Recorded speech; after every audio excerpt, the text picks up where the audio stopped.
ऐसी गलती जिससे अक्सर जो मकैनिक है ट्यूनिंग करने के बाद मिसिंग का सामना करना पड़ता है। कोई ऐसे ही हमारे इन शागिर्दों ने किया, एक शागिर्द ये है और दूसरा ये है, इसने इसके ग्रिप उल्टे लगा दिए।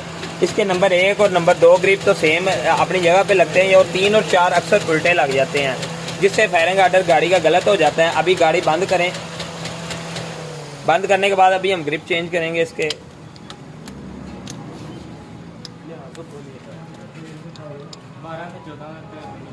अभी गाड़ी को स्लप लगाएं, इससे हमारी गाड़ी की मिसिंग खत्म हो गई है। इससे 3 और 4 नंबर ग्रिप जो है उल्टे लग गए थे।